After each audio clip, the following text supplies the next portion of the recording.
Yo, what is going on, you guys? So today I'm bringing guys a brand new sports cards video. In today's video, I'm going to be showing you guys some tips and tricks that I use to get super great deals on eBay. And I'm going to be going over an auction house hack on how you can get cards for very, very cheap compared to market value. So without further ado, let's hop right into the video.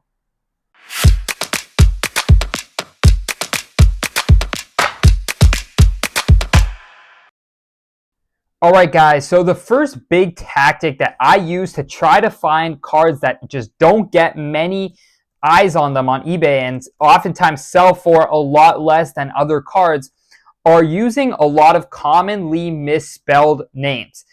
So you'll see some crazy misspelled names. A lot of times they're going to try to show results for the actual name, but you have to click search instead for Luka Doncic. So if you guys see right here, if you're misspelling a name, like one kind of common, I wouldn't say the most common, we're going to be going over more, but some people will spell their Luka Doncic cards L-U-C-A Doncic instead of L-U-K-A, so they're misspelling Luka's name.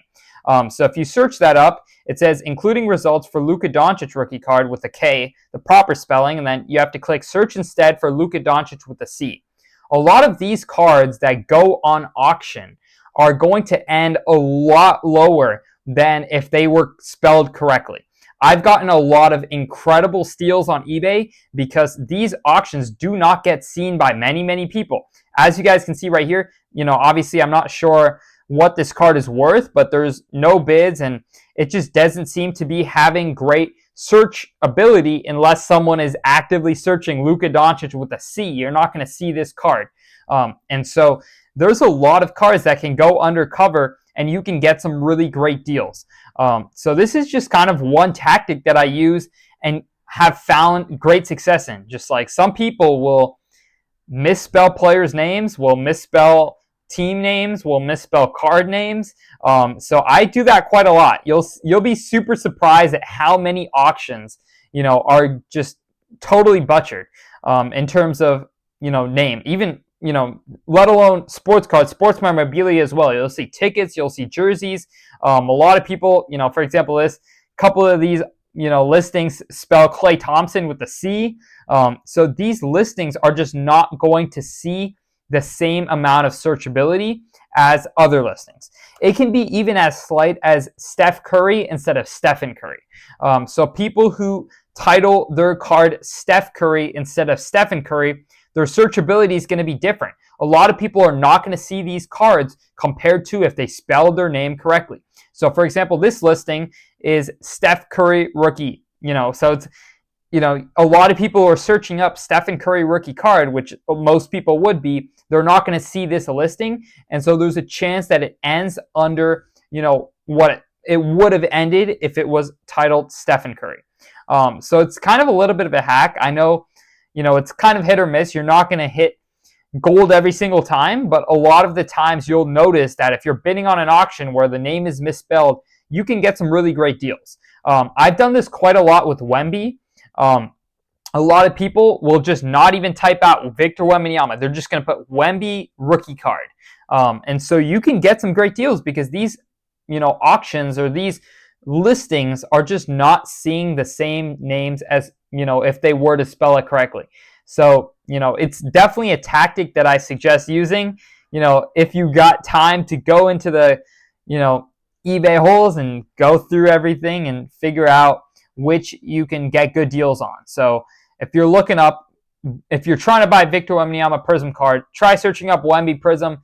You might be able to see a listing that just no one else has seen and you can get a great deal on. The other player I've seen this with is Patty Mahomes. I know a lot of people, this sounds kind of silly, honestly, but you'll be surprised.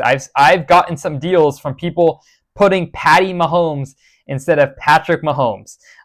Super simple. You'll see this, for example. We found one right here. So 2020 Donruss Optic Patty Mahomes Mythical Gold. This is an auction. It's a gold out of 10. It's sitting at $20. Could it be because the card's cheap?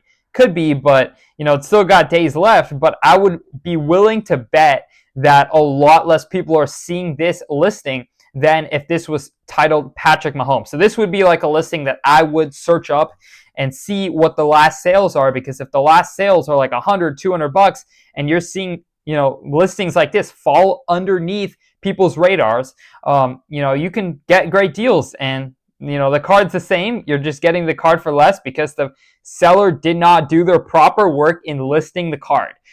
So it's a little tactic that I kind of wanted to share with you guys. Another big tactic that I use is with auction houses. So if you're purchasing stuff on auction houses, if you are looking for a little bit of the lower end cards, what I really suggest is going towards the end of an auction. And you likely do not want to go towards, so as you guys can see here, it has like 1, 2, 3, and then it jumped to 173. So a lot of people are going to see those pages, but a lot of other pages, page 155, page 145, these pages are just not going to get much views. The amount of views that these pages get compared to the top 10, top 15 pages are just so low. So if you can find big auction houses such as Golden Auctions and get into their very lower end, I wouldn't say lower end, they're still, decently expensive, but if you go to like the 100th page, if you go to the 120th page, you're going to see a lot of people have to do a lot of work. Like you can't even search here. You have to go from 173 that you can click, and then you have to go all the way back to, for example, 120 to find those listings. So these listings can be a little bit hard to find. Of course, you can search by player and stuff and then go and see the lot number. So that's what I sometimes do. Like if I'm looking for a Steph Curry rookie card, I see some of these that are like, lot 1600. This is likely a card that's not getting many eyeballs on it. There's not many people who are going all the way to that page or looking for that specific player. Maybe for Steph Curry, I probably didn't use the best example because a lot of people are searching up Steph Curry cards. But if you look at someone a little bit more underground, for example, like Andrew Wiggins, maybe they don't have any Andrew Wiggins cards, but if you can see some of those like more underground players that a lot of people are not searching for, and then you find some of these lots that are like lot 2500, these are not getting much attention on them. And a lot of times in very big auctions, the end cards do not perform as well. You're always going to see the highlights of like, hey, the top 10 pages, the most expensive card, of the auction sold for this much. But a lot of times you don't realize that the cheaper stuff usually slips under the radar a little bit. And the other thing you can do, if you have like a budget, for example, what you can just do is put your budget in. So for example, if I'm looking at for $300 to $500 cards, just apply the filter and you'll be able to see, of course, I shouldn't put Jordan Poole there, but just anyone, if you're looking for, a $300 to $500 card towards the end of the auction, because, obviously right now, a lot of these auctions are going to start very low because they still got 5 days left. But if you go towards the end of an auction and you search up your kind of budget, and you go through and see some of these lower end lots, maybe it's a player that doesn't get much attention. So obviously a lot of people are going to be searching up Michael Jordan cards. So I don't expect Jordan cards to fly under the radar in an auction. But for example, like Yogi Berra, this is a perfect example. So this is lot 2055 for Yogi Berra. I don't know how many people are specifically searching up Yogi Berra cards in a specific golden auction. And I don't know how many people are going to scrolling all the way to lot 2055. Like there's just so many cards on there that a lot of them will fly under the radar. So this card, for example, this is a card that I don't think will have many eyes on it. This could be a card that I would look up sales history and I would determine if I can make good money on it based off it ending below what it would have ended on eBay or another platform. So a lot of times you're going to see that, a lot of people are not scrolling to lot 2055 or 2054 or searching up a player like Yogi Berra. He's a great player, but you just don't see as many people searching up players like this compared to the Jordans and the Currys and the LeBrons and etc. So I've seen great success in auctions, bigger auctions. You're not going to see it as much, in a small weekly auction, or a small elite auction, but the overall, big auction houses, you're going to see some great deals for lesser known players and, 50, 100 pages down.